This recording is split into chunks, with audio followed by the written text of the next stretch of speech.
चलिए आज ओबीसी की बात करते हैं, पूरी करते हैं। सबसे बड़ा सवाल क्या है? अगर हम ओबीसी की बात करते हैं, दलितों की बात करते हैं, हिंदुस्तान के लोगों की बात करते हैं, तो सबसे बड़ा सवाल क्या है? सबसे बड़ा सवाल यह है कि किसकी कितनी आबादी है।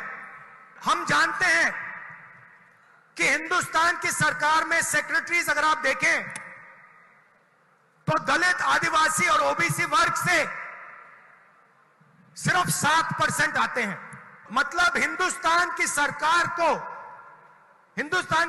की रीढ़ की हड्डी जो है secretaries of government of India, उसमें से सिर्फ 7% दलित, आदिवासी और ओबीसी वर्ग से आते हैं।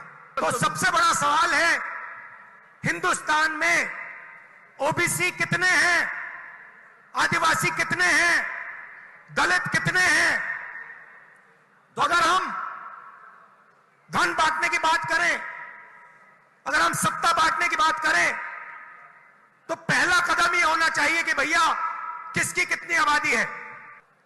यूपीए ने, कांग्रेस पार्टी ने 2011 में कास्ट बेस्ड सेंसस किया। पूरे देश की जातियों का डेटा उस सेंसस में है। मोदी जी, आप ओबीसी की बात करते हैं, उस डेटा को आप पब्लिक कर दीजिए, पता लग जाए देश में कितने ओबीसी हैं, कितने दलित हैं, कितने आदिवासी हैं। अगर सबको भागीदार बनाना है, सबको इस देश की प्रगति में शामिल करना है, तो यह तो मालूम होना चाहिए कि कौन कितने हैं। तो मोदी जी, कास्ट सेंसस का डेटा आप रिलीज कीजिए, देश की जनता को पता लग जाए देश में ओबीसी कितने हैं, दलित कितने हैं, आदिवासी कितने हैं।